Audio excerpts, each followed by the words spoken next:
E nós estamos aqui, semana passada, iniciamos um estudo, né, falando justamente da razão da nossa existência, né? Por que eu existo? Por que existo? E, basicamente, isso tem a ver com o plano de Deus para a nossa existência, né? Porque o Pai criou toda esse universo, dos universos, para que a gente pudesse existir. Então, eu vou aqui colocar uma tela que eu já comecei a compartilhar a semana passada, só que aqui partindo da segunda parte, né? Então, o tema aqui é porque existo e o plano de Deus. Semana passada, nós cobrimos 3 tópicozinhos desse ponto, desse estudo. Primeiro foi a origem do plano de Deus, né? Que eu encontrei no documento 108.02 uma resposta para isso que eu estou falando, e eu estava compartilhando aqui comigo mesmo, não estava compartilhando com vocês, e agora acho que sim, estou compartilhando com todo mundo. Então, semana passada nós falamos disso, né? Falamos primeiro da origem do plano de Deus, e lá nesse texto, esse parágrafo do documento 108.0.2, foi onde eu encontrei uma boa explicação para a razão do plano de Deus. Nós vamos daqui a pouquinho recapitular um pouquinho disso. Aí nós falamos de onde nós viemos, né? E falamos de qual é a nossa missão, que eu encontrei lá no parágrafo do texto do capítulo 1, 0.3, uma explicação razoável que explica qual é que é a nossa missão. E a gente vai falar um pouquinho mais disso daqui agora. Então, recapitulando um pouquinho o que nós cobrimos naquele estudo da semana passada, rapidamente aqui, nós falamos que Deus é infinito, eterno, existencial, potencial, absoluto, perfeito e fonte de todas as coisas. Isso. Então, dentro desse tema, nós discutimos o conceito de infinitude. Esse tema, infinitude, essa compreensão do significado de infinitude, é a chave e é um dos pontos mais importantes para a gente compreender a razão da nossa existência, a nossa missão e o nosso destino. Então, o que nós falamos semana passada, e está aqui no item anterior, é que Deus é infinito. Eu acho que todo mundo, muitas vezes, já falou que Deus é infinito e aceita a ideia de que Deus é infinito. O grande problema é que a maior parte de nós, muitas vezes, não para pensar no significado dessa questão de Deus ser infinito.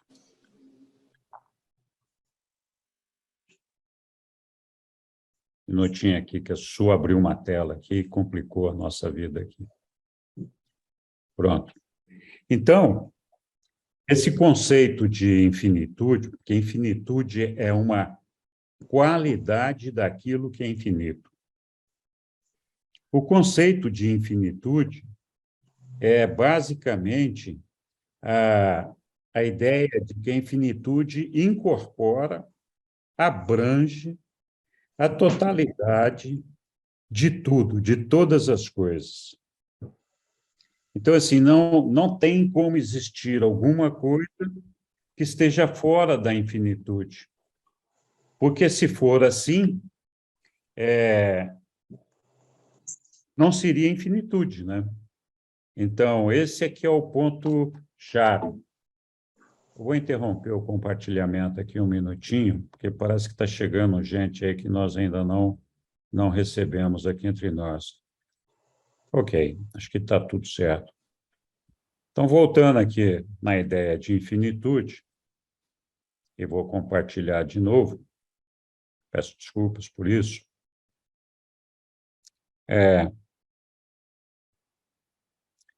Então, a infinitude, a ideia de infinitude é que é aquilo que abrange, compreende todas as coisas.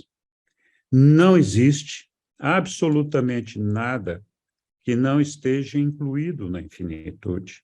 Se houvesse alguma coisa que não estivesse incluído na infinitude, a infinitude não seria infinitude. Estaria faltando alguma coisa para completá-la, para que ela fosse infinitude. E completá-la também é errado, porque não tem como completar a infinitude uma vez que está tudo contido nela. É daí que nasce a ideia de que fora de Deus não existe nada. Então, muitas vezes a gente fala, olha, fora de Deus não existe nada. Nós sempre falamos, olha, Deus é a origem de todas as coisas. Todas. Absolutamente todas. E todas as coisas estão contidas em Deus, fazem parte de Deus, fazem parte da sua infinitude. Então, a gente compreender isso é uma questão relevante para a gente entender que ou a gente está inserido nessa infinitude, ou nós estamos fora dela.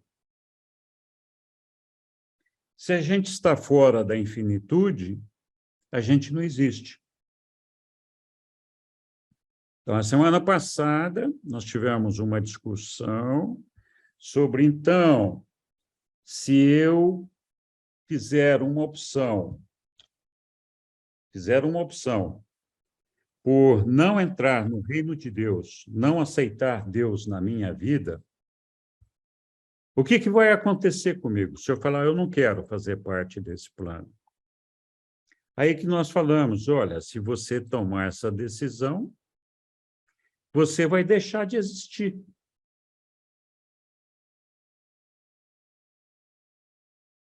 Esse foi o ponto que nós tivemos alguma discussão a semana passada. E a razão de isso acontecer é muito simples.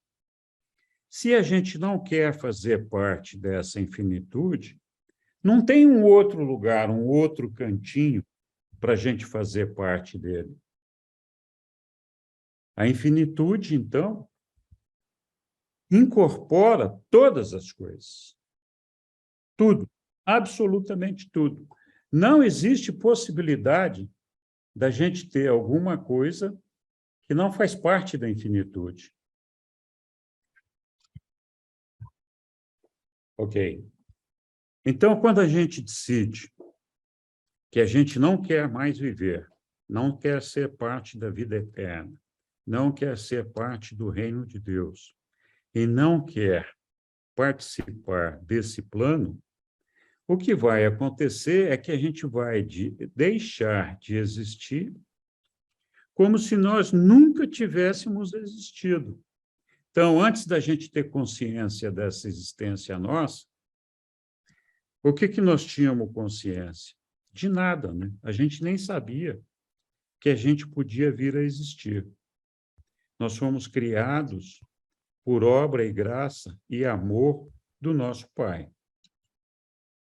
Mas como ele não tinha certeza que nós queríamos ser criados e fazer parte do plano dele, parte do reino dele, ele nos deu a opção de permanecer, de estar nesse plano, de estar com Deus, ou não, é uma opção nossa.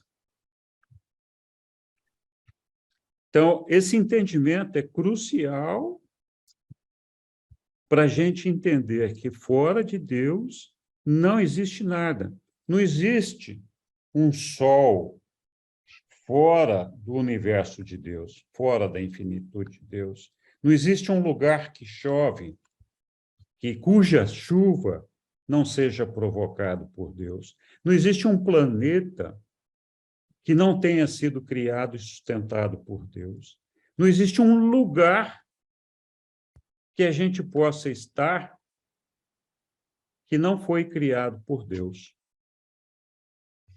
Então, assim, eu contei a historinha que eu tentei sair da minha casa quando eu era criança, e eu voltei para a minha casa porque eu não sabia onde eu ia ficar, em que lugar eu ia ficar. Mas ali, na verdade, eu tinha uma opção de encontrar algum lugar para ficar, morar na rua, achar um pai adotivo, sei lá eu. Mas fora de Deus, não existe nada. Se eu não quiser ficar com Deus, eu tenho que dizer, olha, eu não estou feliz com a minha existência, eu não quero existir e quero desistir dessa existência. Então, quando a gente fala desses conceitos, é fundamental a gente entender o significado deles. E aqui não se trata de Deus querer que a gente deixe de existir. Pelo contrário, ele não perguntou se nós queríamos ouvir a vida. Ele nos trouxe aqui na esperança de que nós o aceitássemos e quiséssemos chegar até ele. Mas ele não nos obriga a fazer isso. Ele diz, olha, você tem a opção de desistir. Se você desistir, não quiser, é uma escolha sua, não vai acontecer nada. Você nem vai saber que um dia você existiu. Você vai deixar de existir. Acabou. Né? Ok. Nós também discutimos o conceito de existencial. Existencial porque Deus, ele é existencial e potencial. Existencial é a natureza, a qualidade de Deus que faz com que ele seja onisciente, que ele está ciente de tudo o que a gente pode imaginar e além. E essa condição dele de existencial, dessa ciência, é eterna, faz parte da infinitude dele. Se a gente pudesse dizer que Deus nasceu, ele nasceu assim. Na verdade, Deus sempre existiu, sempre esteve lá, e sempre foi isso que ele é, no passado, no presente e no futuro. Então, ele é existencial. O que Deus não é experiencial. O que a gente quer dizer? Nós discutimos o conceito de experiencial a semana passada. Experiencial é o conhecimento que é conquistado através da experiência. Então, quando a gente fala que é o conhecimento que é conquistado, a gente está partindo do pressuposto que, então, a gente não conhece, não sabe. Se a gente soubesse, não estaria fazendo a experiência, não estaria tentando descobrir o que é. Então, se a gente vai vivenciar uma experiência para aprender, significa que nós estamos partindo de um ponto zero qualquer para chegar num ponto de aprendizado total. Então, esse aprendizado total daquele tema que nós estamos estudando. No nosso caso, esse experiencial significa um processo evolutivo, onde a gente parte da imperfeição para chegar na perfeição. Então, esse é o conceito experiencial. Deus nunca fez isso, nunca participou de um processo evolutivo, porque ele sempre foi perfeito. Então, ele não tinha como fazer uma experiência com ele mesmo de partir da imperfeição para a perfeição. E aí, ele deu um jeito para fazer com que ele pudesse conquistar essa experiência.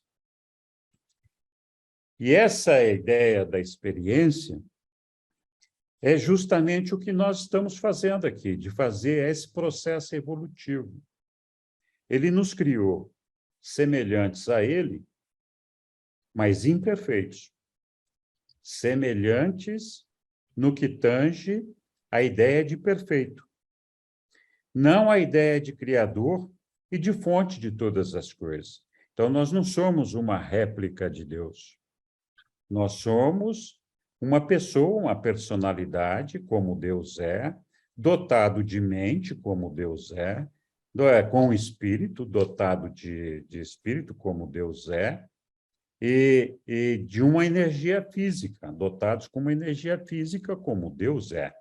A energia física de Deus, evidentemente, é diferente da nossa, porque a dele é uma energia física e espiritual.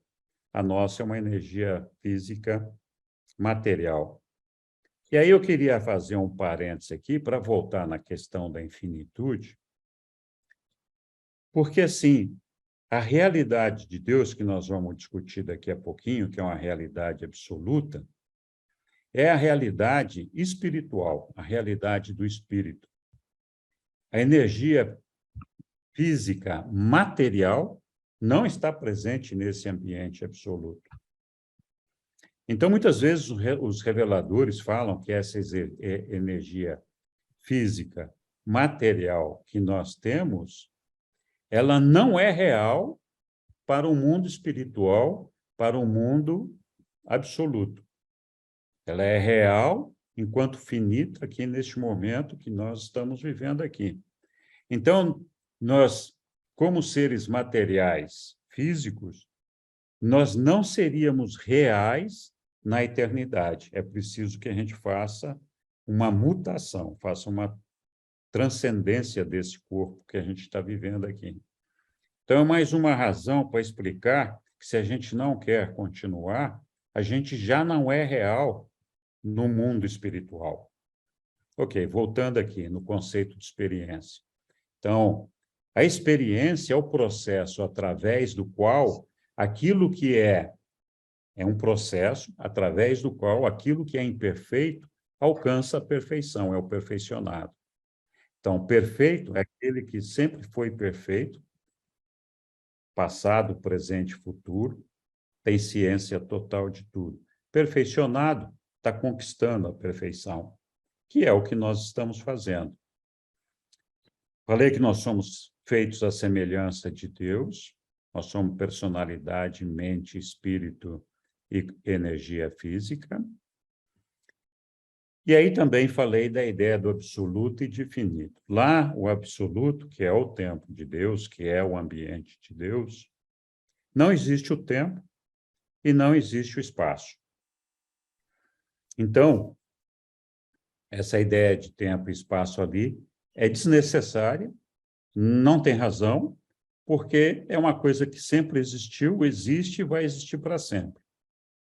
O finito é uma coisa temporária, tem começo, meio e fim. É por isso que nós estamos no ambiente finito. Por quê? Porque a imperfeição não cabe no ambiente absoluto. O ambiente absoluto é o ambiente da perfeição do nosso Pai. O ambiente da infinitude total, na eternidade, é da perfeição. A imperfeição não existe. Se a gente admitisse a ideia que uma parte de Deus, que poderia ser um só de nós, inseridos ali na presença, no corpo de Deus, fosse imperfeita, Deus deixaria de ser perfeito. Por quê? Porque ele contém nele um elemento de imperfeição. É por isso que a gente tem que buscar a perfeição. Esse é o mandato de Deus. Sede vós perfeitos, como eu sou perfeito. Então, esse ambiente finito é como se fosse uma bolhazinha que foi criado nesse ambiente absoluto, de maneira a manter esse ambiente finito separado até que ele alcance a perfeição.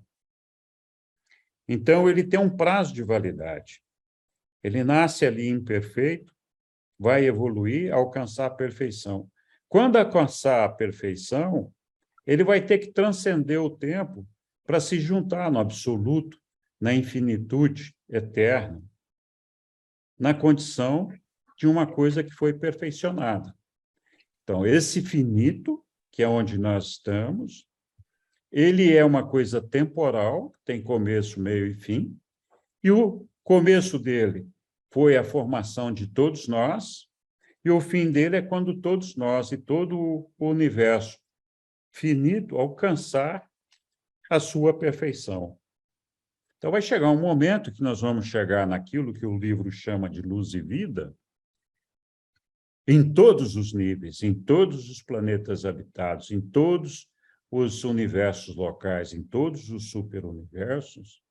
E a partir desse momento que tudo estiver em Deus, em luz e vida, o Supremo estará formado, nós falamos lá atrás, e aí então Deus terá conquistado a experiência evolutiva de evoluir da imperfeição para a perfeição, e a partir desse momento, então, o Supremo passa a incorporar o absoluto da deidade, que é Deus, né?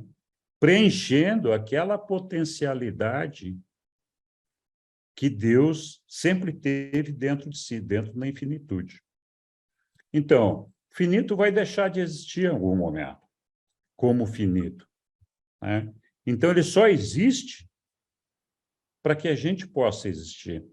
Se não existisse esse ambiente finito, seria impossível para nós a nossa existência, porque nós nascemos ou fomos criados imperfeitos.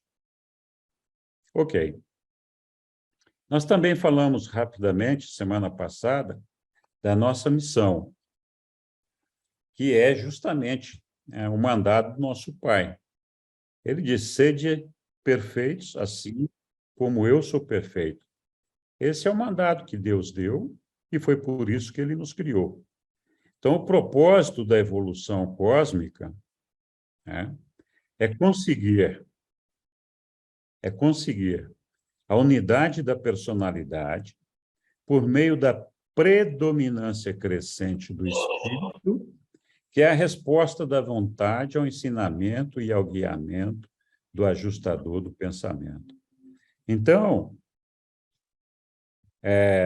o nosso trabalho aqui é fazer essa evolução para chegar na perfeição de Deus, seguindo o guiamento do próprio Deus, que é o ajustador do pensamento, que está dentro de nós.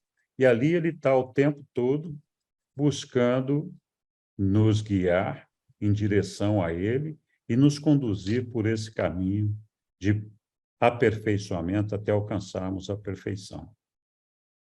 Alguém tem alguma dúvida disso que nós falamos aqui?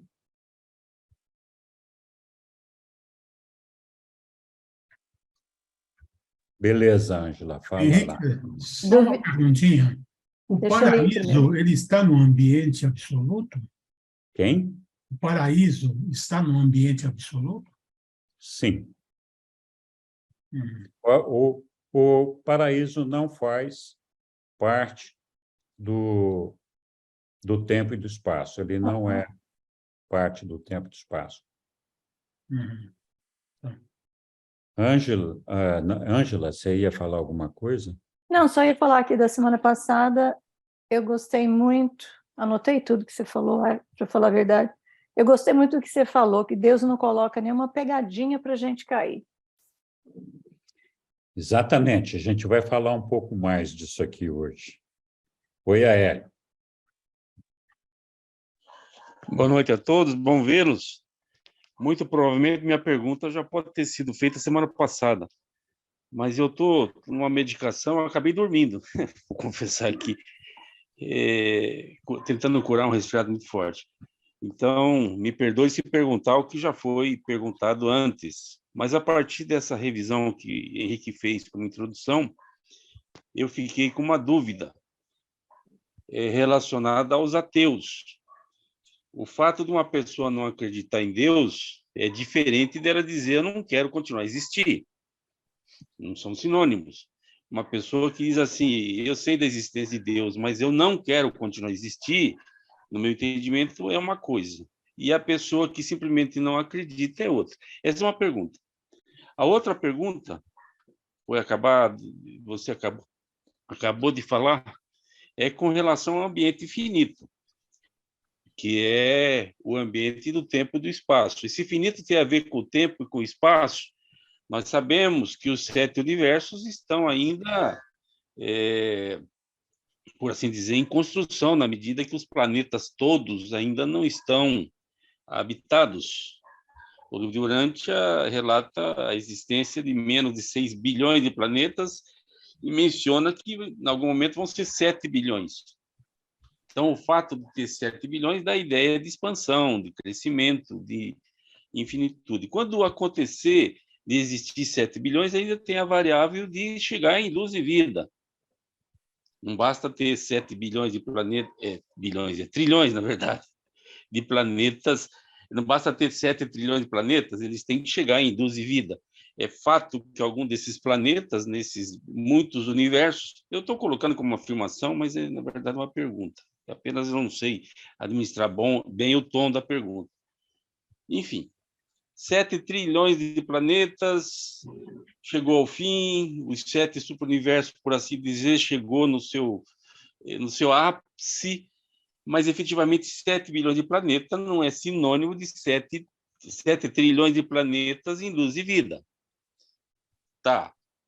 Para não fugir muito, o finito tem a ver com o tempo e com o espaço. No dia que isso acontecer, por mais que seja uma coisa inimaginável em termos de tempo e que seja inimaginável em termos de espaço, ainda assim cabe o finito, vai acabar esses 7 trilhões de planetas habitados, esses 7 superuniversos, ele vai acabar no sentido de tempo e espaço.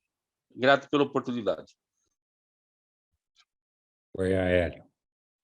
Semana passada nós falamos, sim, um pouco da questão de quem rejeita a Deus e quem não rejeita, né? Então,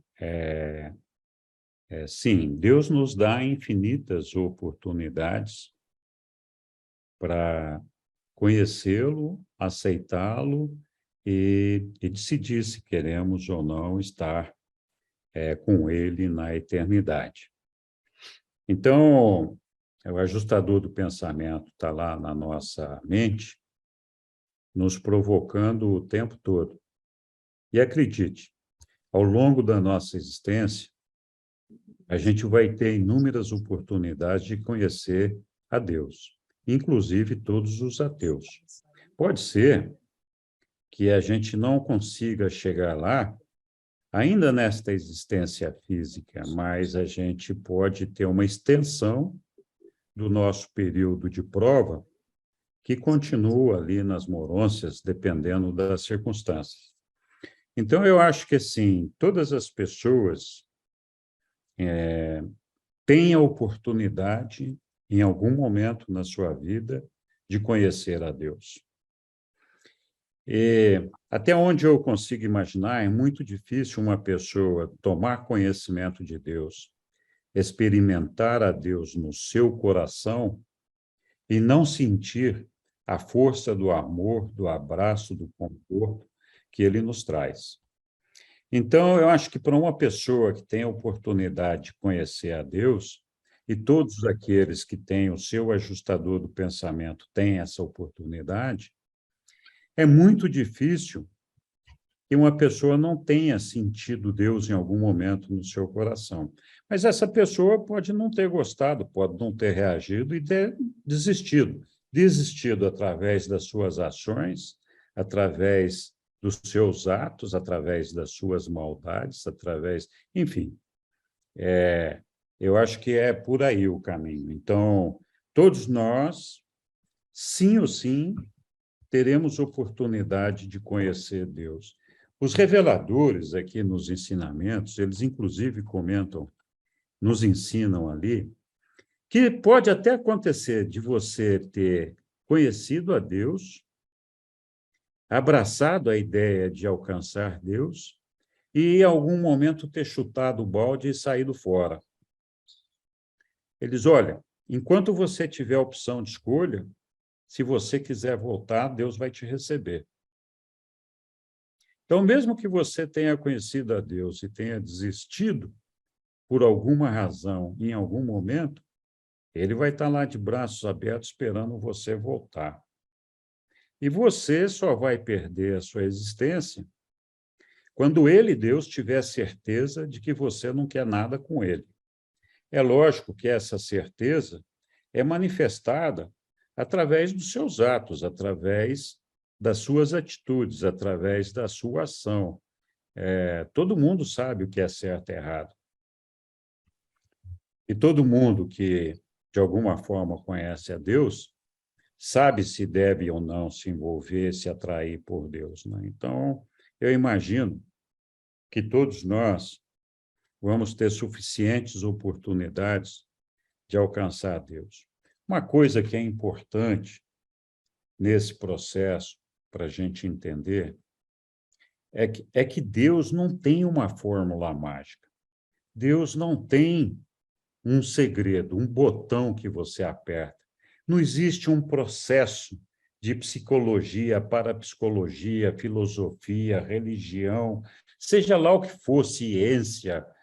Não existe um processo que a gente tenha que aprender, tenha que conhecer para conhecer Deus. Deus está acessível para todas as pessoas, indistintamente, independente do nível de cultura delas, independente do nível de riqueza, independente do nível de poder. Então, Deus é uma coisa simples, que você sente no seu coração, sente na sua relação com Deus. E, para isso, não existe um processo mágico. Não existe, não, eu tenho que fazer isso, tenho que fazer aquilo, não tem que fazer nada. A única coisa que você tem que fazer é tentar se conectar com Deus. Se você acha que Deus existe, é buscar, pedir ajuda a Ele quando você precisa, orar, entrar em adoração, reconhecer a criação dele, reconhecer tudo aquilo que a gente pode perceber como uma obra de Deus, como uma criação de Deus. Então, a única coisa que Deus não é o mal. Todo o resto é Deus. Então, esse é um dos dramas que a gente enfrenta no dia a dia. Nós temos uma mania de ficar buscando, não, porque eu tenho um mundo paralelo que eu tenho que alcançar, não, porque tem o subconsciente, o consciente, o supraconsciente, não tem nada, não tem filosofia, não tem psicologia, não tem matemática, não tem ciência, não tem nada. Se fosse assim, tadinho daquele homem pobrezinho que mora embaixo da ponte. Ele nunca conseguiria alcançar Deus. E eu garanto para vocês, todos nós, indistintamente, independente do conhecimento que nós temos, podemos alcançar Deus e abraçá-lo e perceber a sua presença dentro de nós. A outra pergunta que você fez, Aélio, que é se o finito vai acabar, o finito ele tem que alcançar a perfeição.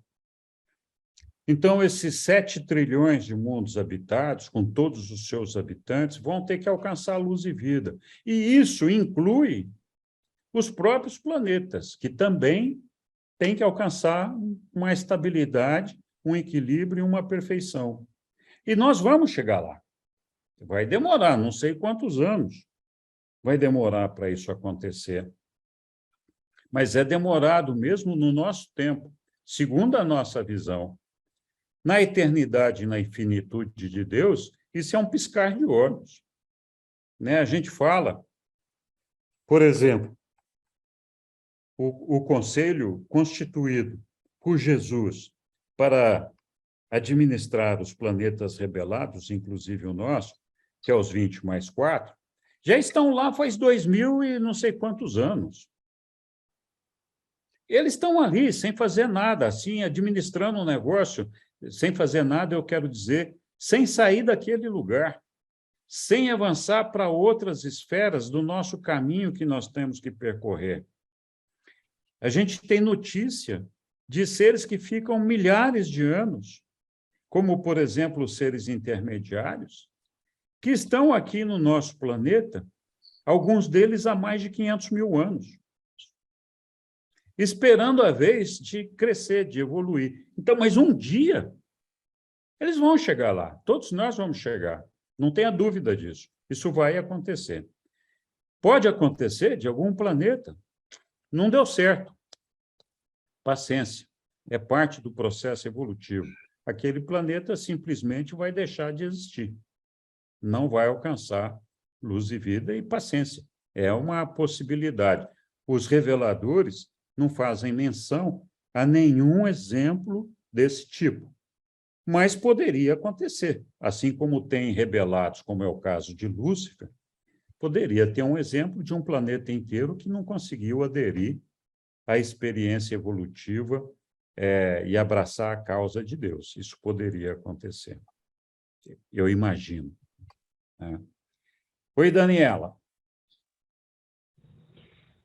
Oi, Henrique, eu gostaria de saber por que a adoração? Qual a razão? O que o livro de Urântia fala? Eu sei que a gente não é obrigado a adorar, mas, assim, qual a razão da adoração? E por que a gente se destaca? Tipo assim, qual a importância dela que faz a gente se diferenciar dos animais? Exatamente porque a gente tem esse espírito da adoração. Nós estamos falando dos 7 ajudantes da mente, espírito de adoração e espírito de sabedoria. Então, mas a adoração, na verdade, é o desejo que a gente tem de expressar a nossa gratidão, a nossa admiração e o nosso amor por Deus, em retribuição a todo o amor e a criação que Ele fez por nós. Essa é uma relação mútua, Ele nos dá amor e nós retribuímos com amor, com respeito, com gratidão por tudo aquilo que Ele nos deu. Mas, então, a adoração é o processo através do qual a pessoa sente a necessidade de adorar o seu Criador. E é por isso que a gente se diferencia dos animais. Mas não é necessariamente o processo que nós estamos avançando aqui. Mas obrigado, Daniela. Vamos lá. Então, não sei se eu respondi a todas as perguntas, mas eu vou avançar aqui, senão nós não vamos evoluir muito no nosso tema aqui. Mas fiquem à vontade para perguntar a hora que quiserem. Então, a nossa missão, né, é a gente buscar a perfeição. Por que buscar a perfeição? Nós acabamos de falar, no ambiente de Deus, lá na infinitude, nós falamos lá, Deus é perfeito. Se Ele é perfeito e Ele é infinito, Ele é a própria infinitude, significa que a infinitude é perfeita. Se a infinitude é perfeita, lá na infinitude, não pode haver lugar para alguma coisa que não seja perfeita. Então, por isso que o Pai diz, sede perfeitos assim como eu sou perfeito. Por quê? Quando ele fala isso, ele está dizendo, olha, estou louco de vontade de ter você aqui do meu lado, no ambiente absoluto, participando da minha eternidade, da minha infinitude, e a única condição para você poder chegar nisso é ser perfeito. Se você não for perfeito, você não vai conseguir. E aí, assim, não é que ele largou a gente lá para que a gente se virasse para ser perfeito. Ele, quando nos criou e veio... Isso é o que eu encontrei na internet sobre Yaci, né? Que ele largou a gente lá. Então, a Siri está terminando tentando colaborar aqui. Então, ele não largou a gente. Ele disse, olha, eu não vou tirar as pedrinhas do seu caminho. Eu não vou facilitar o seu trajeto. Mas eu prometo que, ao longo desse percurso que você vai fazer, eu vou estar o tempo todo do seu lado. Eu vou participar com você de todas as dificuldades pelas quais você vai passar.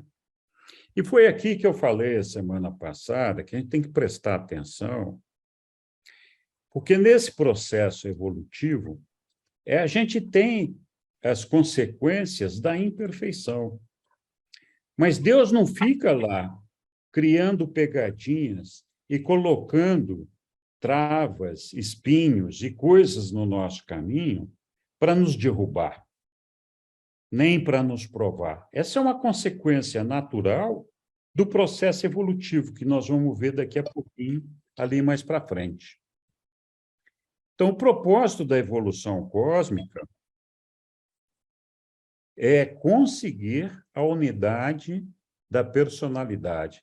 Então, nós falamos lá, nós temos personalidade, um corpo físico, uma mente e um espírito. Então, a nossa personalidade é a coordenadora dessas energias física, mental e espiritual.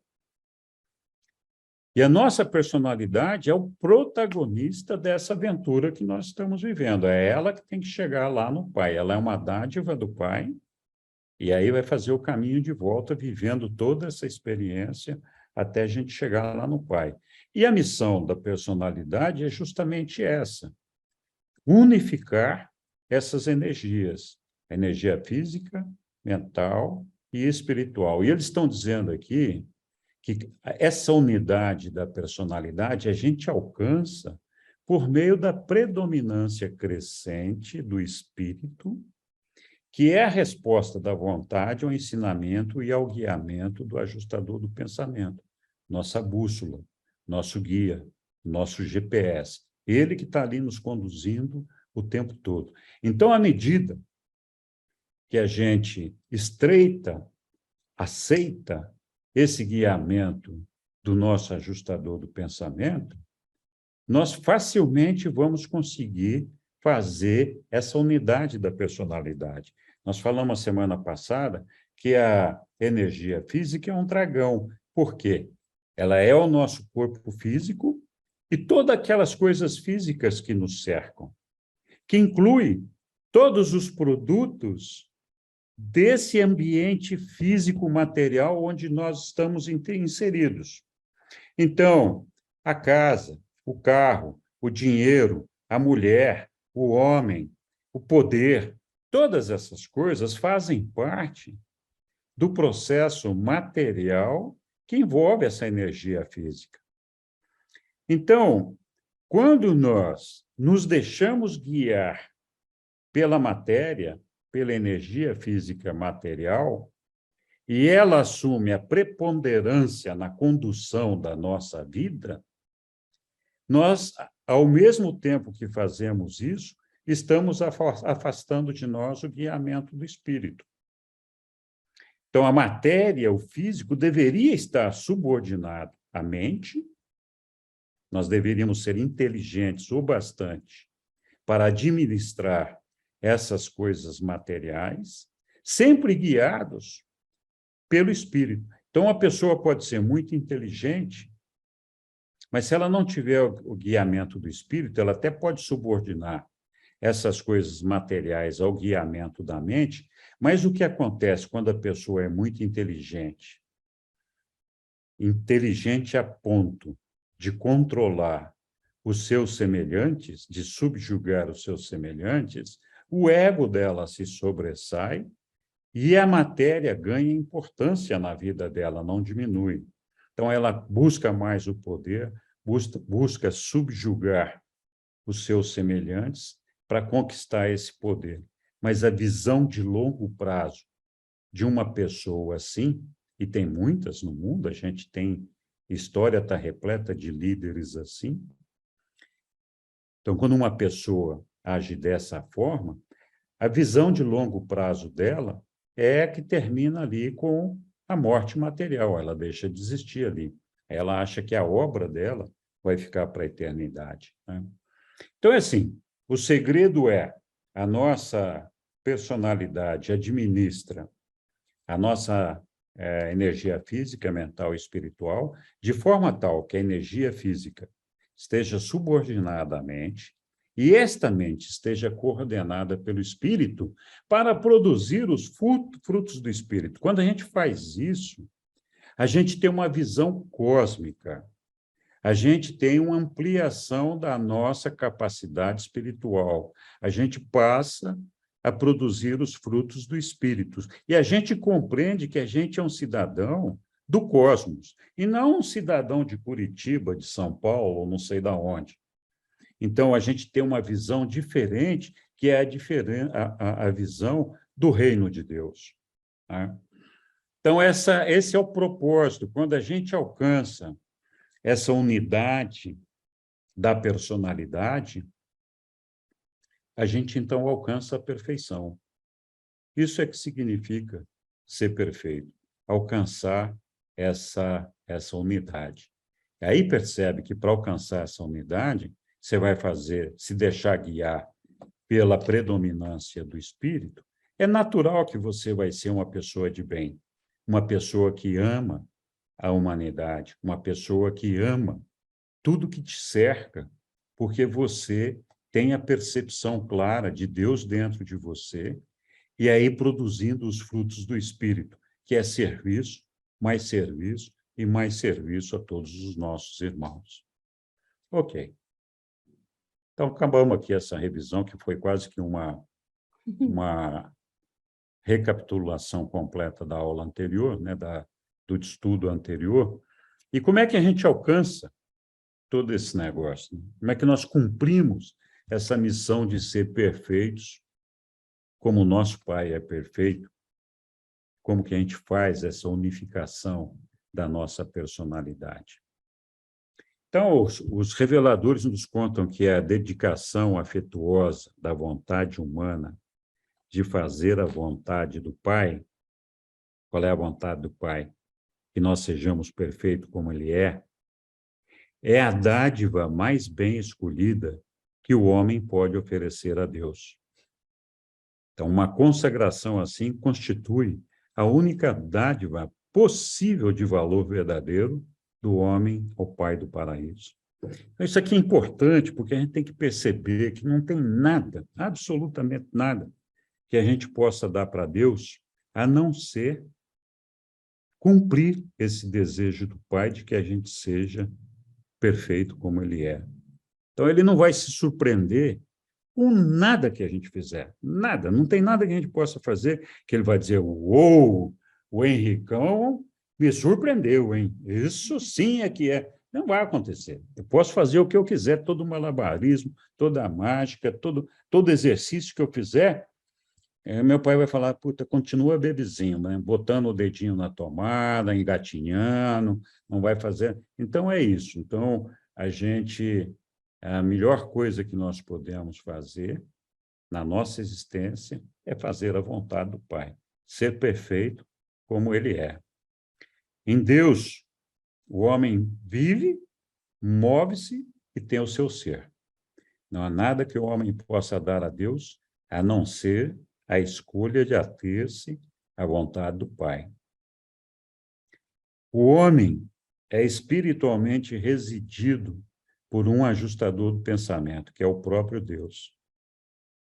Se tal mente humana for sincera e espiritualmente motivada e desejar conhecer a Deus, olha só, desejar conhecer a Deus e tornar-se semelhante a Ele e fazer a vontade do Pai, não existe influência negativa alguma que possa impedir que essa alma, divinamente motivada, ascenda com segurança aos portais do paraíso. Então, a gente fala, não, o cara que nasceu numa família de pedófilos, de bandido, de viciado, de não sei o quê. Eu falei, Deus nos dá infinitas oportunidades de conhecê-lo, de descobrir a Deus. Se não for no meio daquela família ali, ele vai arranjar um jeito da gente conhecer ele em outro lugar. E não tem nada, nem essa família, nem as outras coisas que nos cercam, nem a nossa ignorância, nem a fome, nem a sede, que possa nos afastar de alcançar Deus, se essa for a nossa vontade. Então, pode acontecer o que acontecer, a gente vai chegar lá. A única coisa que pode impedir que nós, cada um de nós, chegue até Deus, é a nossa vontade de não ser parte do reino de Deus. É de não desejar pertencer ao reino de Deus. Essa é a única coisa que pode nos afastar. E é uma coisa pessoal nossa, né? Nós é que tomamos essa decisão. A alma pode evoluir independentemente da cultura mental, mas não na ausência da capacidade mental e do desejo. Então, assim, qualquer mente, qualquer pessoa pode desenvolver a sua alma. A única coisa que essa pessoa precisa é uma capacidade mental. O que significa capacidade mental aqui? Significa a capacidade de fazer escolha.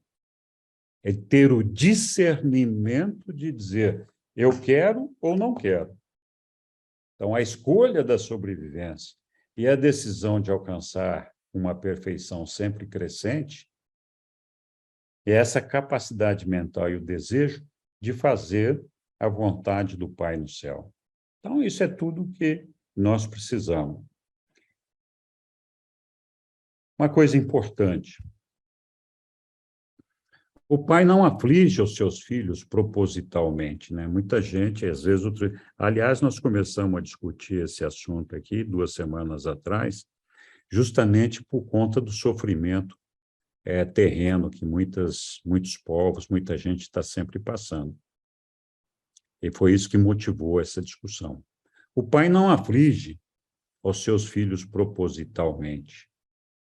O homem traz aflições desnecessárias a si próprio, em vista da sua recusa persistente de conduzir-se dentro dos melhores caminhos da vontade divina. Aqui um exemplo que eu posso dar disso, e é claro, é um exemplo, nós não vamos conseguir fazer a mesma coisa, é Jesus. Então, Jesus foi um homem que dedicou toda a vida dele a fazer a vontade do Pai, não era rico, não tinha tinha o poder, mas não exercia o poder da forma como muitos gostariam, e o que ele queria era só difundir o reino do Pai entre todos nós. Ele teve uma vida de retidão. Então, Jesus trouxe alguma aflição para ele? Não, ele não trouxe nenhuma aflição. E ele vivia todos aqueles momentos de dificuldade da vida dele da melhor maneira que ele podia, tendo certeza que o Pai estava ao lado dele, que todos aqueles momentos, de uma forma ou de outra, seriam superados, e que tudo aquilo consistia numa experiência de vida para que ele pudesse, ele mesmo, conquistar uma mestria sobre si mesmo e poder servir ao Pai. Então, a aflição existe potencialmente no mal, mas grande parte dela foi produzida pelo pecado e pela iniquidade. O Pai não envia a aflição como uma punição arbitrária para o erro. Então, o Pai não está enviando aflição para a gente ser punido porque nós fizemos alguma coisa errada. Ela acontece naturalmente. As imperfeições e as limitações do mal são inerentes ao mesmo tempo. São inerentes ao mesmo, né? Todas essas imperfeições e limitações do mal. As punições para o mal são inevitáveis. As consequências destrutivas da iniquidade são inexoráveis. Mas tudo isso é uma decisão pessoal nossa. O homem não deveria culpar a Deus por essas aflições, que são o resultado natural da vida que ele escolhe viver. Nem deveria o homem reclamar das experiências que são parte da vida como é vivida neste mundo. Então, o processo evolutivo, ele nos impõe mesmo desafios.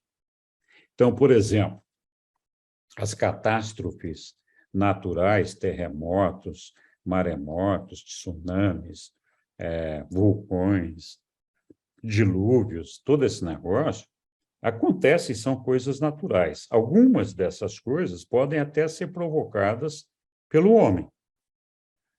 Algumas delas é um processo de evolução, de ajustamento do nosso planeta. Nós falamos lá que não só todos os seres humanos, todos os mortais, um dia têm que alcançar a luz e vida, e aqui aqueles que evidentemente desejarem alcançar isso, né? Como também esses mundos físicos, os nossos planetas, um dia, têm que alcançar um equilíbrio, uma forma natural de se autossustentar e se autoequilibrar. Quando a gente estuda o livro, o planeta de Urântia, e começa a estudar a sua formação, a gente percebe que levou 1 bilhão de anos para chegar aqui onde nós estamos. O planeta passou por 5 eras glaciais, teve momentos em que ficou tudo debaixo d'água, um momento que ficou tudo debaixo do gelo, separou a Terra, separou o terreno, e ainda está buscando encontrar o seu equilíbrio. Ainda não chegamos lá. Então, esse processo de ajustamento, ele vai continuar acontecendo, faz parte disso. Aí a gente fala, o povo sofre. Sim, a gente sofre. Mas quem perde a vida não necessariamente perde a vida eterna, perde a vida material. Para Deus, o homem não deixa de existir com a sua vida material. O ser humano continua existindo depois da morte material, se ele tiver, em algum momento, desejado alcançar Deus. É tudo que ele precisa. Ele vai continuar vivendo lá do outro lado. Mas as pessoas sofrem, as que ficaram aqui, pessoas ficam mutiladas. Sim, faz parte do processo evolutivo, faz parte do processo que nós estamos vivendo. Mas na eternidade, tudo isso é um piscar de olhos e é de pouca relevância na eternidade, se a gente deseja alcançar a Deus. Quando a gente chega no mundo de luz e vida, o que acontece quando as pessoas fazem o traslado deste mundo material para o mundo moroncial, elas deixam de existir aqui na matéria, as famílias se alegram, comemoram, entram em júbilo por isso.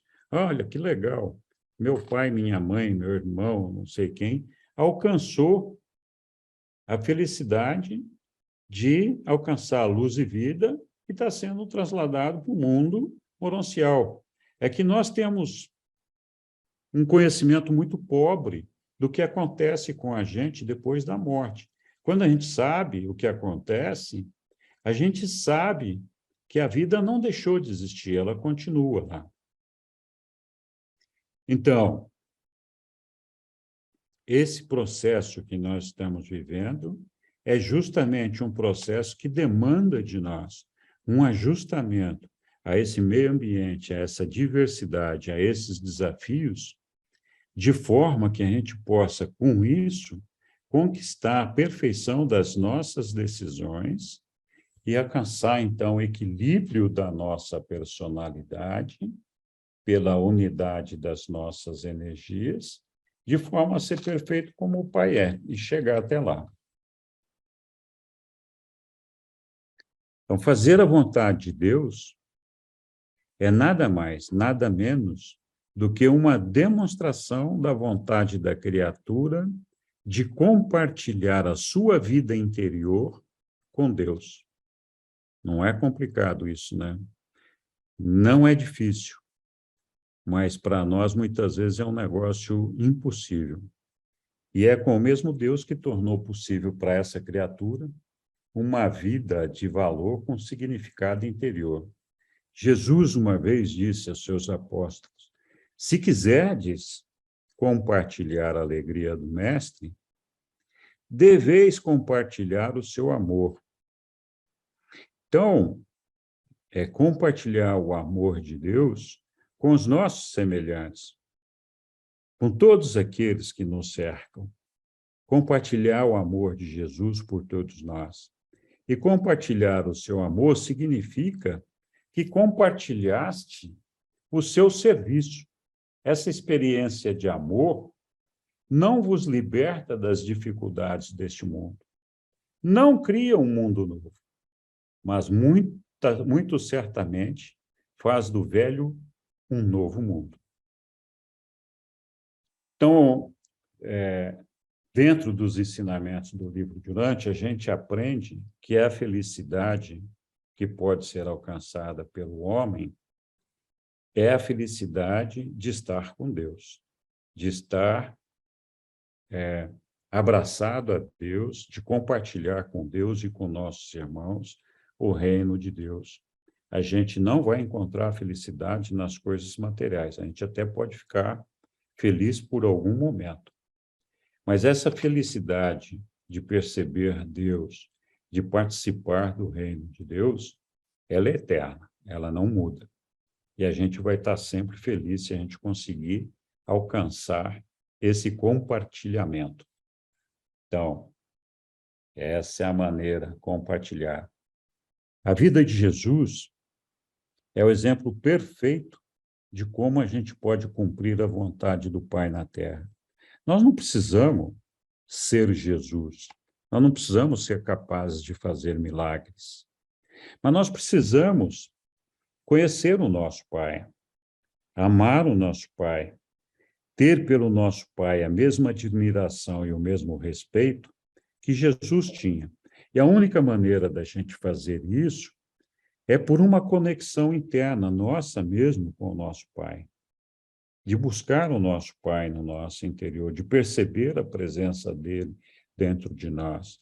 Quando a gente sente o amor de Deus e a gente retribui esse amor, a gente conquista a retidão que Jesus teve na sua vida aqui, de não se deixar desviar em nenhum momento, de ter uma lealdade extrema ao seu Pai e não se desviar em nenhum momento do seu caminho, porque ele sabia o que ele precisava fazer para chegar até o Pai dele e alcançar, então, a ressurreição e viver como Filho de Deus. E assim Jesus deu um novo mandamento: amais uns aos outros como eu vos amei. Aqui mudou a regra de ouro, né? Que era assim, não, ame o seu próximo como você gostaria que o seu próximo te amasse. E Jesus veio e disse, não, isso aí é legal, mas eu vou dar um novo mandamento: amai uns aos outros como eu vos amei. Aqui, é claro, ele estava falando da condição de Criador nosso, de que ele nos amava como Criador e, portanto, como Pai de todos nós. E ele amou a todos nós como se ele fosse um pai. E nós, é claro, não somos pai de todo mundo, nós não somos pais dos nossos semelhantes, mas nós podemos ter pelos nossos semelhantes o amor de pai, se nós enxergarmos as fraquezas dos nossos semelhantes, as dificuldades que a gente tem com os nossos semelhantes, como uma imaturidade dos semelhantes que nos cercam. E perceber esses semelhantes num processo evolutivo que ainda não alcançaram a maturidade. E ter com eles, então, a mesma paciência e o mesmo amor que a gente tem com as criancinhas. Era assim que Jesus nos amava. Então, não apenas deveis... Sim, Moacir.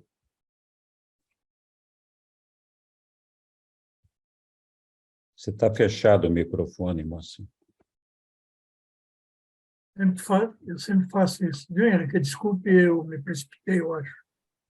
Não, mas esses dias eu vi eu não sei se ele é historiador ou filósofo, não vou falar o nome dele, porque assim, eu conheci o livro de Durante, como muitos aqui, há 2 anos, 3 anos atrás.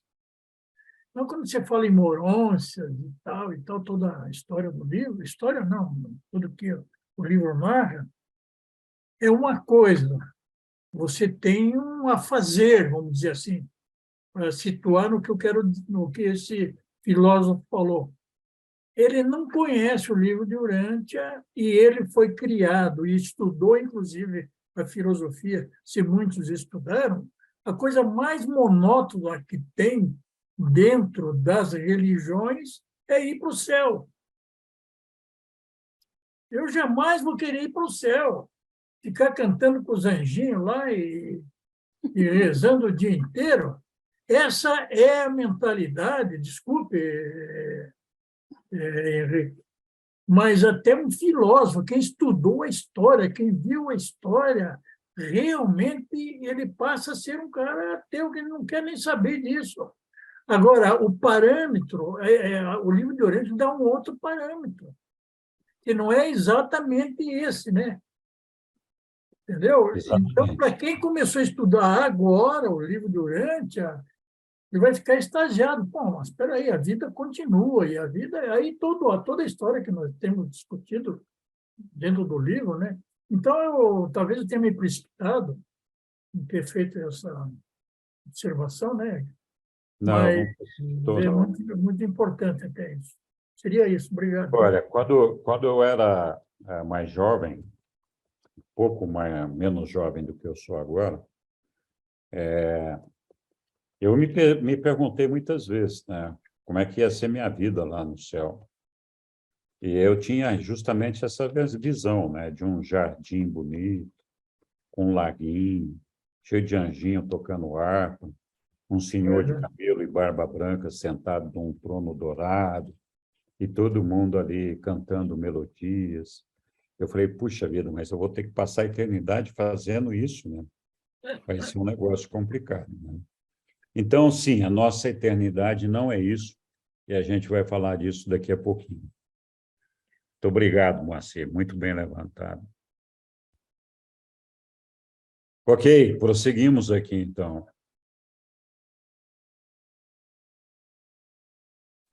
Então, não apenas deveis reconhecer a vontade do Pai e escolher cumpri-la, mas deveis fazer uma consagração sem reservas e uma dedicação dinâmica para, de fato, cumprir a vontade do Pai. Aqui, basicamente, o que eles estão falando é de uma retidão, né? Uma lealdade ao nosso Pai, de não permitir que a gente se desvie do caminho com o desejo de alcançá-lo.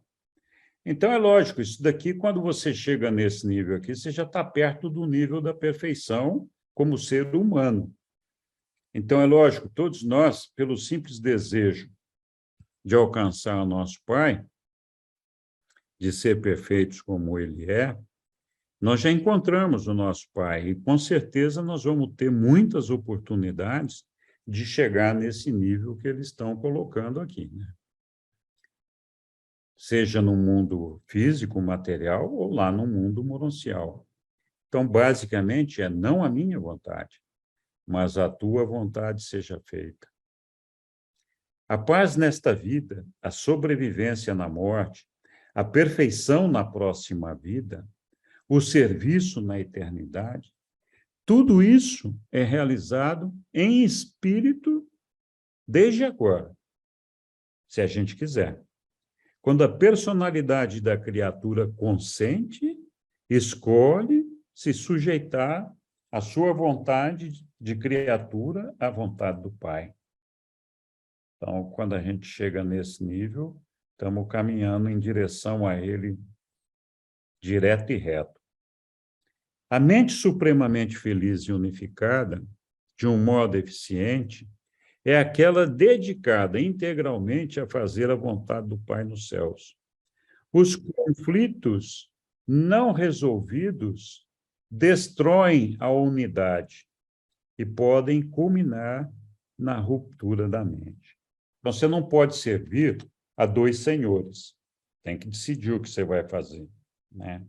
Então, perceba que eu estou publicando aqui, falando, uma série de textos que não corresponde nem sequer a 1% dos textos que estão no livro de Urântia, se referindo a gente fazer a vontade do Pai nos céus.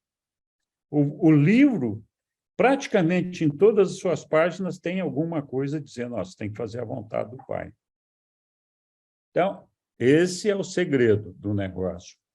Quando a vontade do Pai tornar-se verdadeiramente a vossa vontade, então estareis, de fato, no reino.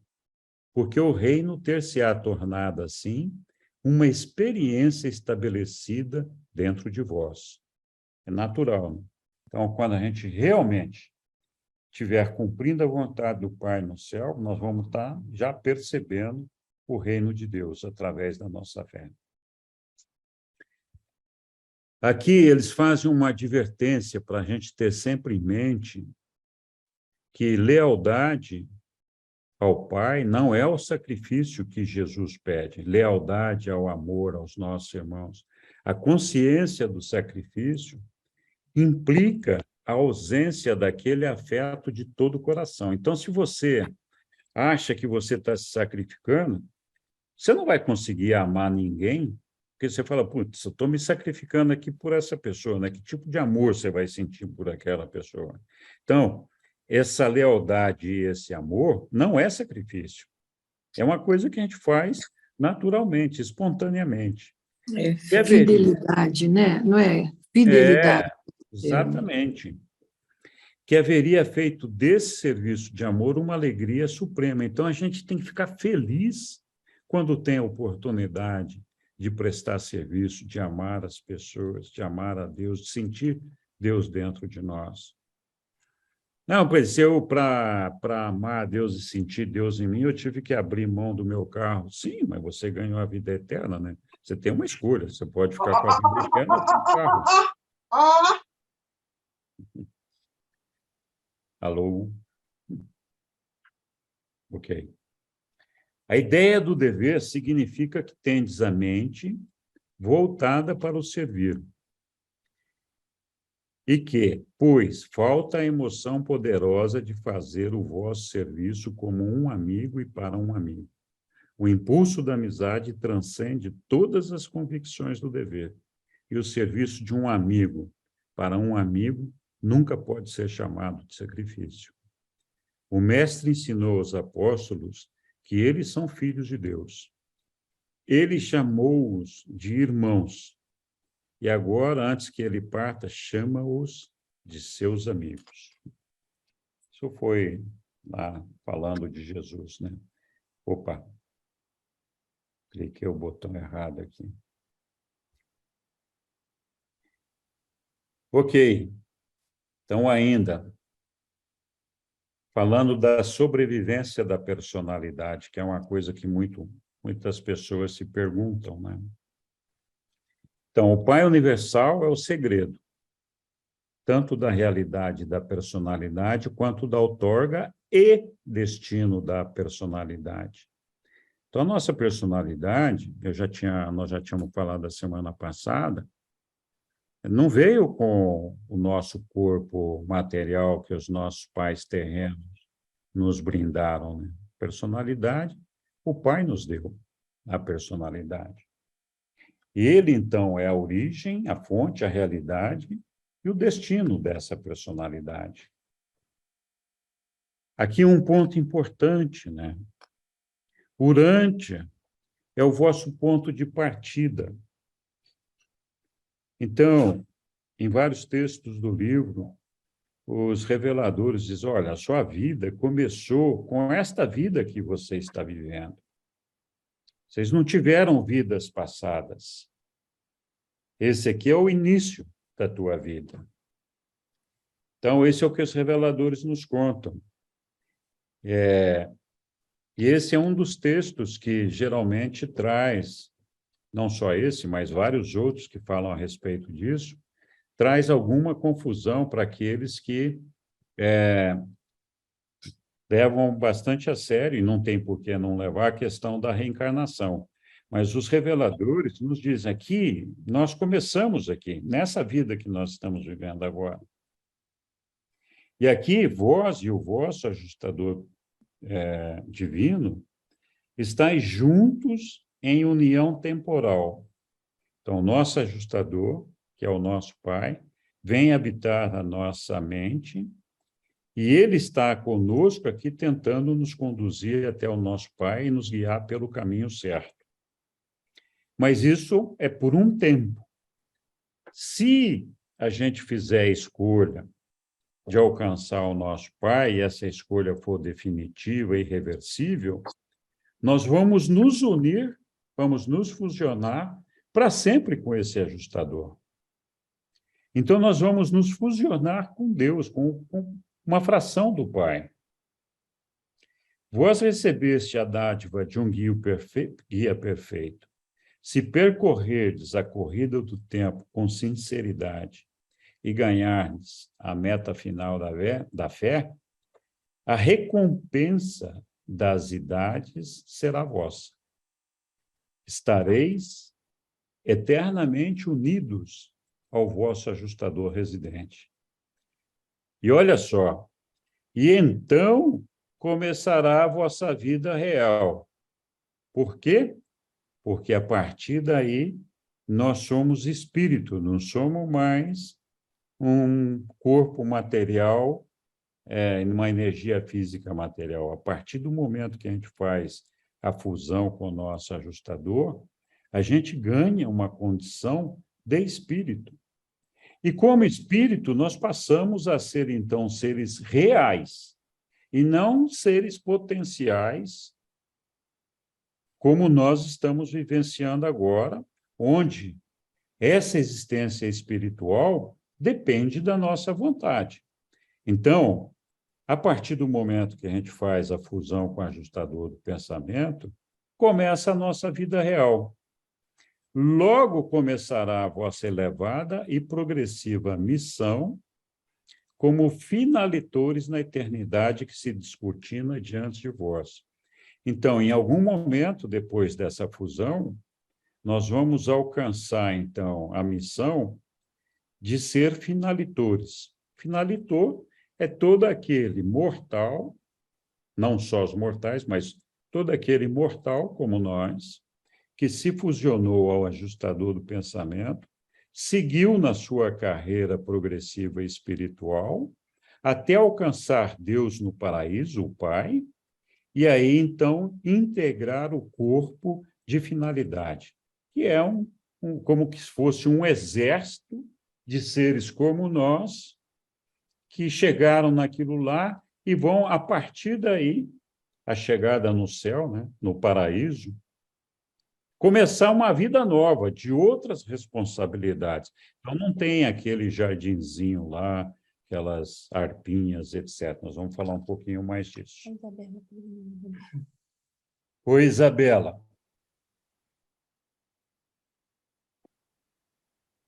Boa noite, Henrique, a todos. Henrique, se for possível, se demorar, aí em outro momento você pode responder.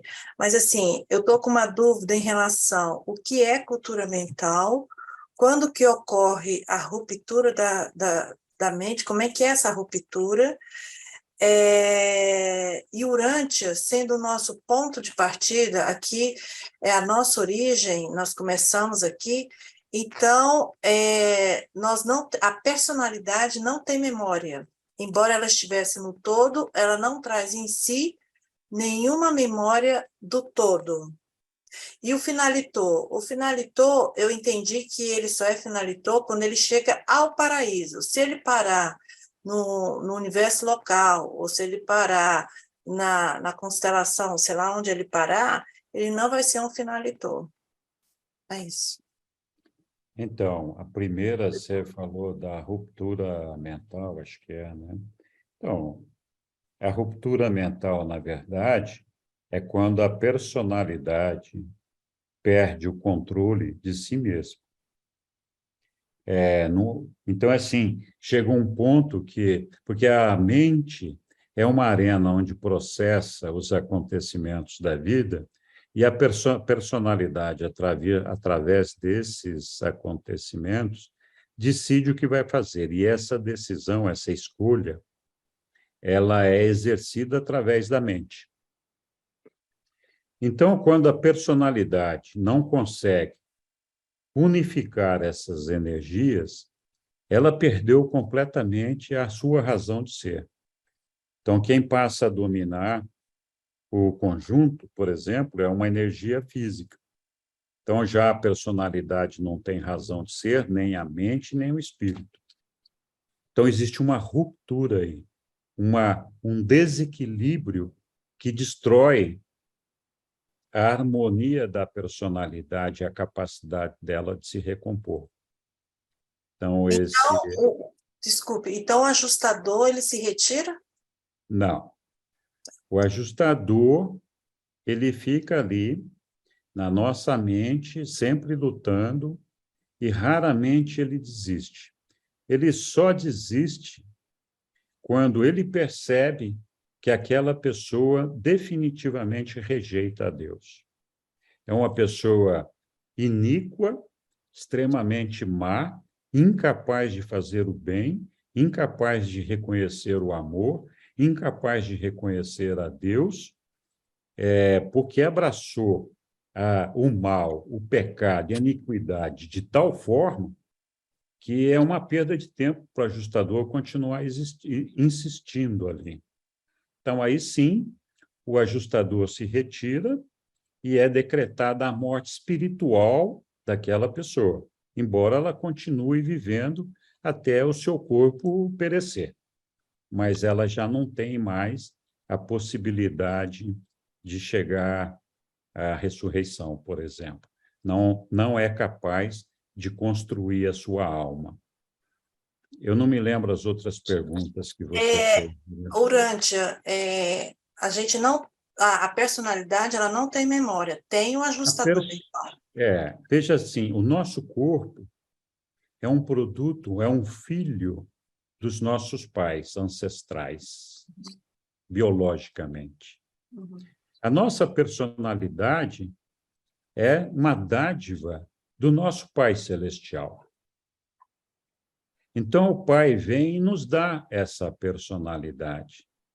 E essa personalidade tem essa missão de viver essa experiência evolutiva e chegar no paraíso.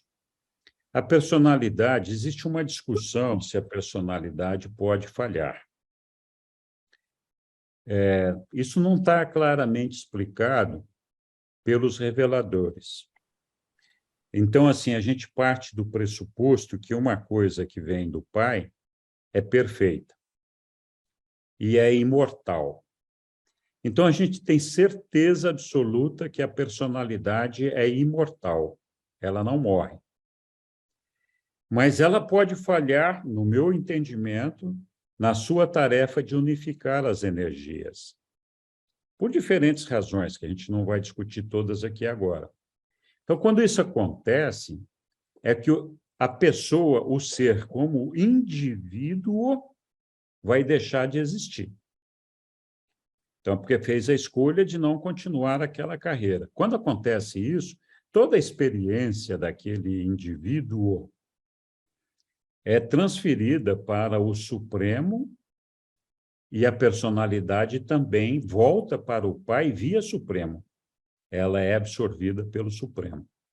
Então, essa personalidade deixa de seguir aquele trajeto natural que estava traçado para ela evoluir até chegar no Pai universal. Então, a personalidade não morre, ela é absorvida pelo Supremo, assim como todas as nossas experiências.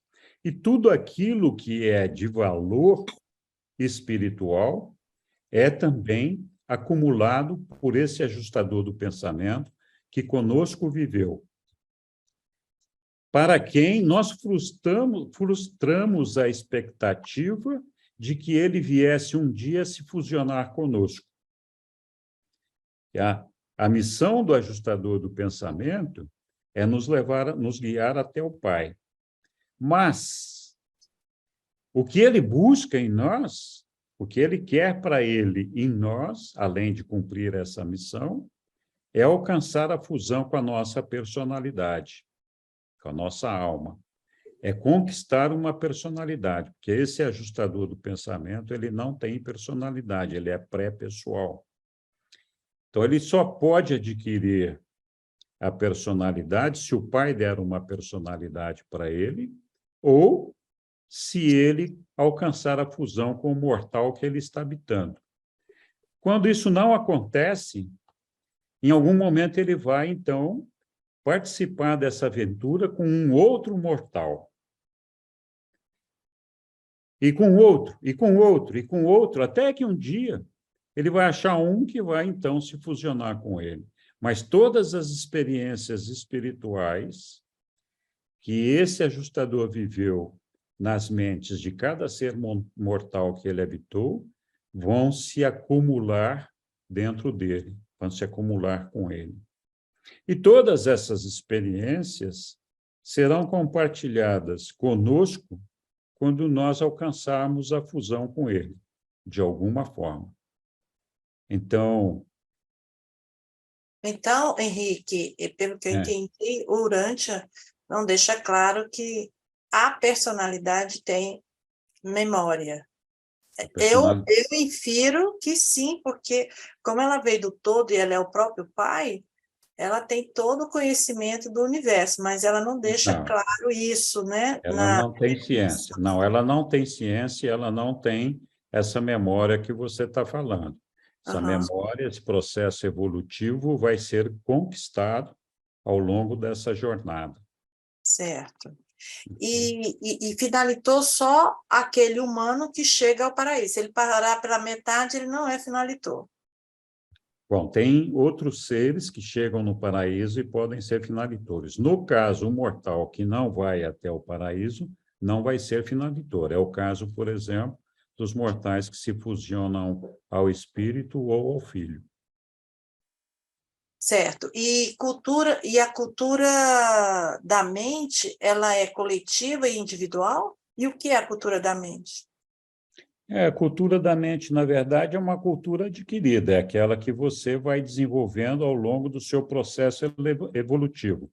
Mas existe uma memória coletiva dessa cultura, porque senão a gente sempre estaria começando lá no Homem das Cavernas.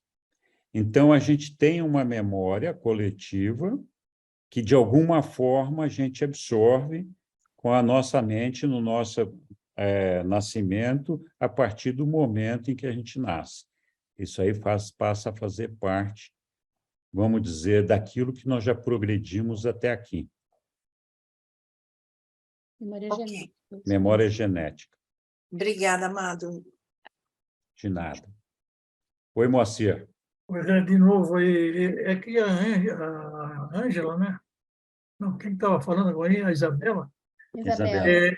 Em tese, você já respondeu, quando ela falou do ajustador do pensamento, né? O seu, por exemplo, se ele habita realmente na mente da pessoa ou não, mas eu vou dar um exemplo bem forte aí, um suicídio.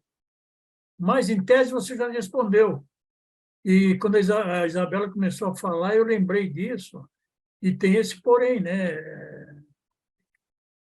Pessoa, mesmo não crendo em nada, não querendo viver mais, mas chegar ao cúmulo de se suicidar. Olha. Entendeu? E o ajustador, isso que eu queria ver com a Isabela e você, o que ocorre com o ajustador nesse caso? Olha, o ajustador de todos nós, quando nós morremos, ele abandona a nossa mente, vai até o Diviniton, que é o lar deles, onde eles moram, e, se a gente for ressuscitar, eles retornam para o momento da nossa ressurreição.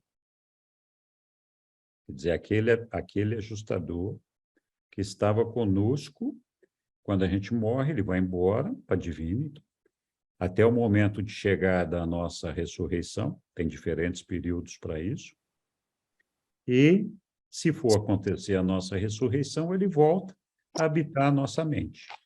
Isso é normal, tudo bem. O fato da pessoa se suicidar não quer dizer que ela não vai ressuscitar. Tudo depende da causa do suicídio que levou a pessoa a isso daí. Muitas vezes, o suicídio é um ato heróico. Assim, você tem dois filhos com você escalando uma montanha lá, de repente, os 3 ficaram pendurados na corda lá, porque escapou. E você sabe que se ficar os 3 ali, nenhum dos 3 vai sobreviver, porque a corda vai se romper. Aí você decide salvar seus filhos e se matar. Então, é um gesto nobre, não é uma... Né? Também tem a situação de que a pessoa ficou tão mentalmente comprometida por alguma doença que já não tem mais o poder de escolha. Então, quando acontece isso com uma pessoa, se antes de que isso acontecesse, ela tiver feito uma escolha por Deus, ela vai ressuscitar do mesmo jeito, porque foi uma pessoa que perdeu a capacidade de escolha e fez uma coisa errada, mas não negou a Deus. Então, essa questão do suicídio é muito polêmica, a gente não dá para ficar assim generalizando. Cada caso é um caso, e mesmo nós aqui não temos condições de fazer uma avaliação de cada caso desse, dizer, não, a pessoa suicidou aqui, ela não vai sobreviver. Não funciona assim. Então, essa é a ideia. Mas obrigado, Moacir. Oi, Helder. Oi, tudo bem? É o seguinte, a questão, parece que por exemplo, Lúcifer, o ajustador do pensamento dele, deixou ele após a iniquidade, né? Ele não conheceu o ajustador. No caso de Lúcifer, ele não tinha ajustador. Os seres espirituais descendentes, então a gente vê lá os filhos de Deus, nós somos filhos de Deus ascendentes, um processo evolutivo. Os filhos descendentes, que estão lá, o criador, os filhos criadores, Avonais, Dainais e tudo isso, os filhos descendentes do qual a gente inclui a ordem de Lúcifer, que era a ordem dos Lanonandeques, estão aqui para ajudar a administrar o nosso sistema, planeta, etc. São uma criação direta, uma progênie direta do Filho Criador e da Ministra Divina. Então, eles já têm uma condição espiritual, eles não recebem o ajustador do pensamento. Então, no caso de Lúcifer, não teria como um ajustador abandoná-lo, porque ele não tinha o ajustador. Mas ele já tinha ciência espiritual, ele tinha a mota para saber da existência espiritual, conhecer tudo isso. Então, é um filho de Micael, um filho da Ministra Divina. Então, ele se rebelou porque ele achava que estava sendo enganado por Jesus. Depois, o orgulho tomou conta dele. Por Jesus, não, pelo Micael, né? Então, foi isso. Ele simplesmente negou a existência do Pai. Ele não aceitou a ideia de que houvesse um Pai do paraíso. Então, foi isso. E no caso das pessoas que, por exemplo, assim, elas têm, de repente, dá um tilt nelas e, de repente, elas ficam sem, por exemplo, a mente morta, o cérebro danificado, o ajustador continua mesmo ali? Qual que seria a razão dele ficar ainda na pessoa? Não, o ajustador abandona a mente da pessoa quando ela perde a capacidade de escolha. Então, se ela não tiver condições de escolher mais, o ajustador vai embora. Mas vale as decisões que ela tomou até que esse fato de perder a capacidade de escolha tivesse acontecido. Então, vale o que essa pessoa tinha de escolhas até aquele momento. O ajustador vai embora, se aquela pessoa for ressuscitar depois que morrer, o ajustador vai voltar para aquela pessoa. Sim, fica no stand-by, no caso. Isso. Tá bom, obrigado, Henrique. De nada. Oi, Ilson. Henrique, você falou em algum momento aí, se a pessoa ressuscitar. Então, qual a condição para o ser ressuscitar? Então, a condição para o ser ressuscitar é justamente desejar alcançar o Pai. O simples desejo de conhecer a Deus já é um fato que pode acontecer. Então, assim, nós temos um processo de desenvolvimento da nossa alma. A nossa alma, ela é desenvolvida, ela é feita pelo nosso ajustador do pensamento, em parceria com a nossa mente, que exerce as escolhas feitas pela nossa personalidade. Então, se a gente, cada vez que a gente deseja cumprir a vontade do Pai e aceita um guiamento do ajustador do pensamento, ele vai lá e constrói um pedacinho da nossa alma, e a gente vai avançando nessa construção. O simples fato da gente receber o ajustador do pensamento, que é o caso de todos nós aqui em Urântia, não é assim em todos os planetas. Então, no nosso caso, todos nós recebemos o ajustador do pensamento depois da vinda do nosso Micael, Jesus. Então, com esse fato, todos nós, ao recebermos o ajustador do pensamento, já iniciamos a construção da nossa alma.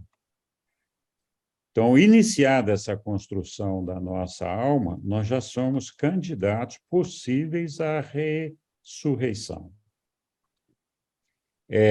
Só não vai acontecer se a gente, ao longo da nossa vida, atingir um nível de iniquidade tal que, então, o ajustador do pensamento vai desistir da gente.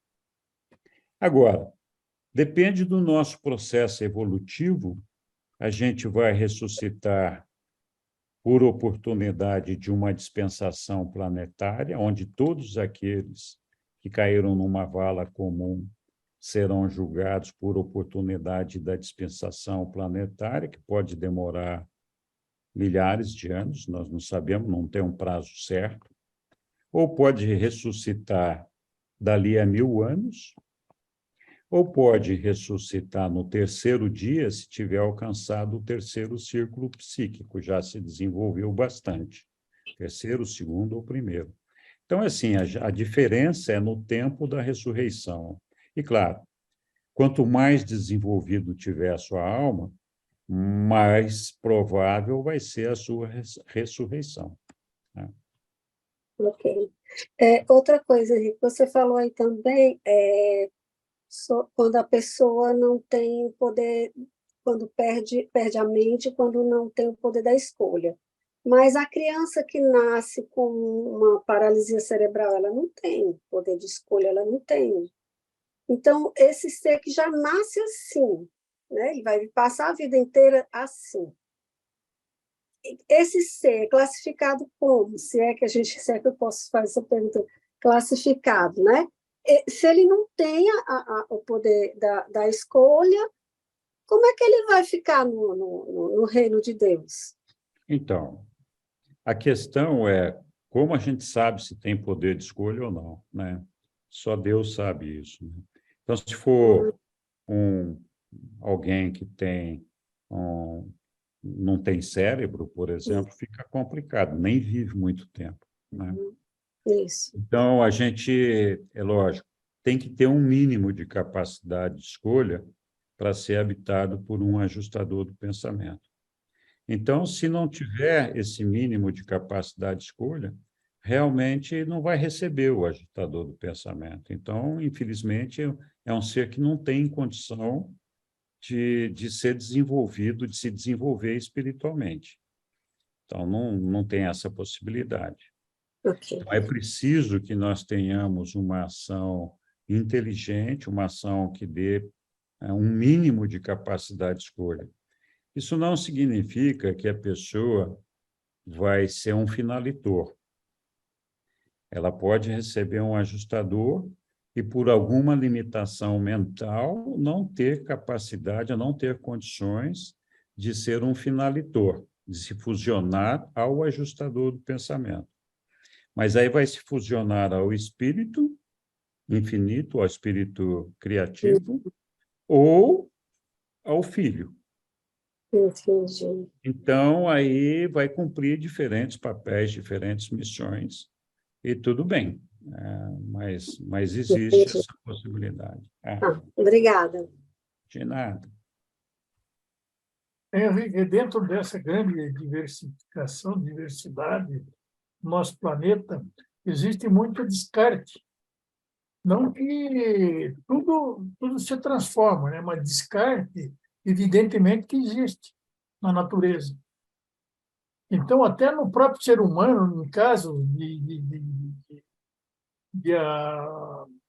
eu nascer já com problema 2, 3, 4... Minha esposa, por exemplo, com 5 meses, eu tenho 2 filhos, mas nesse meio de tempo ela estava com 5 meses e houve um aborto lá por algum motivo, eu não sei. Então, o que eu quero falar para vocês, para você, é esse descarte, que é uma coisa que eu acho que dentro da natureza, uma coisa existencial. Não só no ser humano, como em outros tipos de vida, mesmo vegetal, enfim, animal também, né? Existem dúvidas com relação aos fetos que são consequências, são objeto de um aborto natural, então que não chegaram a nascer. Existe muita discussão a respeito disso. Mas para as crianças que nasceram,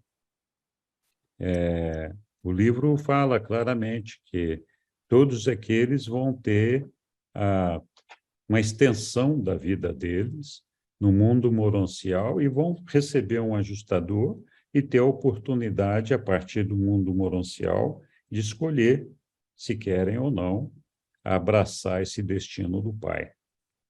Então, as crianças, independente de terem recebido o ajustador ou não, elas, se morrem prematuramente, vão ter essa extensão da sua possibilidade de escolha, né?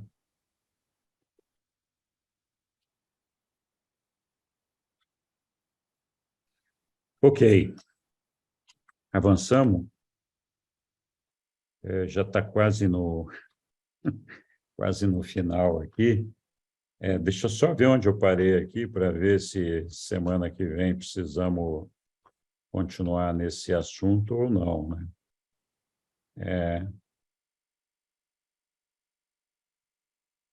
Então, só para matar esse slide aqui, né? O destino eterno do futuro finalitor depende da integridade da vontade humana. O ajustador divino depende da sinceridade do livre-arbítrio do mortal para ter personalidade eterna. Da fidelidade da escolha do mortal, o Pai Universal depende para a realização, concretização de um novo filho ascendente. Da firmeza e da sabedoria dessas decisões, ações, o Ser Supremo depende para transformar a experiência da evolução em um fato real. Então, a semana que vem, a gente pode completar esse estudo aqui, porque ainda tem mais 2 ou 3 slides, e liquidamos essa parada aqui a semana que vem, né? Muito bem. Alguém quer fazer alguma observação, colocar alguma dúvida, alguma pergunta? Não, a observação que eu quero fazer é que assim, foi muito importante essa iniciativa que você teve de fazer essa exposição, né, nessas segundas-feiras, porque, por exemplo, no meu caso que estou iniciando, foi muito importante tirar essas dúvidas básicas, que eu sei que são básicas, mas que é importante a gente saber, né, e estar acompanhando na escola lá, as aulas, né, porque tem certos termos que a gente fica assim em dúvida, como essa coisa do ressuscitar estava assim na minha cabeça fazia tempo essa coisa, né, mas agora você falou com simples frase, né, que eu até anotei, porque é muito importante, né, o desejo sincero de encontrar Deus. Eu acho que isso é a base de tudo aí que você falou desde a segunda-feira passada. Então, é a vontade do Pai, não tem outro caminho. Eu, justamente, essa aqui não é a primeira vez que eu e outros facilitadores do livro de Urântia fala desse tema. Eu já fiz inúmeras apresentações de diferentes formas sobre esse assunto. Mas é curioso, porque a maioria das pessoas, maioria não, uma boa parte, depois de ter participado desses estudos, a gente percebe mais ali na frente que não assimilou completamente aquilo que... Então, assim, é claro, a minha experiência com isso é de que a gente tem que estar sempre insistindo para as pessoas conseguirem assimilar a totalidade desses temas, que são temas que demandam, para a pessoa assimilar por si mesma, demanda o estudo do livro.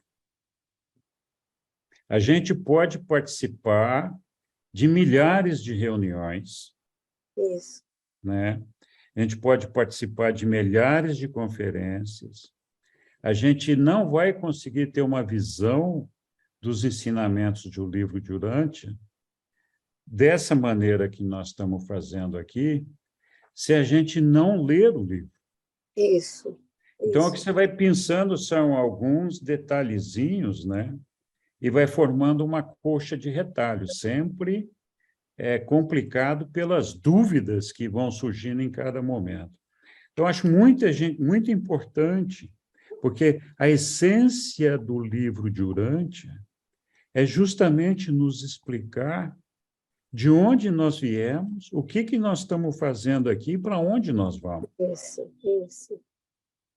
Então, se a gente não conseguir assimilar isso, nós vamos ficar discutindo um monte de temas do livro, sem ter uma compreensão razoável do porquê aquele tema está ali. Isso. E a gente tem uma tendência a complicar as coisas, porque a gente tenta misturar esses ensinamentos com aquilo que a gente traz de bagagem, e tenta adaptar e ajustar para essa bagagem que nós trazemos. Que é natural, não tem nada de errado com isso. O problema é que demora mais para a gente conseguir entender esse processo, que, na verdade, é um processo bastante simples. Ele é difícil de ser alcançado, mas é um processo simples. Ele é compreensível, inteligível. Então, a gente não precisa ser cientista, nem ter nenhuma formação espiritual ou humana para poder compreender essas coisas. É mais do espírito, do coração, da nossa mente, né? Então, eu acho que é muito importante a gente entender por que Deus criou a todos nós, o que nós estamos fazendo aqui e qual é o nosso destino, né? Isso. Verdade. Oi, Suzana. Oi, Sabino. Eu sei que estamos já em cima da hora, mas eu senti que devo contribuir com algo. É bom que nós saibamos que não é a maioria da humanidade que sabe que para ressuscitar é necessário fazer a vontade de Deus ou fazer a vontade do Pai. Nós somos educados distorcidamente desde a infância e as últimas gerações têm ficado distante da educação espiritual. Portanto, muitos adultos e até idosos desconhecem o fato de fazer a vontade de Deus ou fazer a vontade do Pai. Mas, por observação em volta e nos fatos que acontecem, e por divulgação cinematográfica, televisiva ou outras, as pessoas sabem que deve haver uma vida eterna. Isto é disseminado em volta por muitas pessoas e algumas captam, embora não pratiquem nenhuma religião, nem recebam educação espiritual. E alguns sabem que há uma certa sobrevivência da alma de algum modo, pelo que escuta e pelo que vê, e pelas comunicações também. Isto nos leva ao fato de que, para ressuscitar, mesmo não sabendo os fatores espirituais que seriam fazer a vontade do Pai, fazer a vontade de Deus, as pessoas sabem que a vida não pode ser só isso, nem terminar onde termina. Daí, acreditar numa vida eterna, acreditar que há um nível espiritual que deve envolver tudo, e desejar passar desse nível, já é algo que leva a pessoa ao encontro do reino do céu que habita nela, na pessoa do ajustador do pensamento. E quando este pensamento e este sentimento é desperto, o ajustador vê uma chispa e uma oportunidade, e ali ele lança o apelo de conviver com aquela pessoa. Daí, sim, aquela pessoa começa a se candidatar à sobrevivência, que é a continuação da vida depois da morte. Então, aquela pessoa torna-se candidato à vida eterna e o ajustador mostra a ele o caminho de Deus, ou o caminho para Deus. Por isso foi dito, buscai o reino do céu e a sua justiça, e tudo para conquistá-lo te será dado.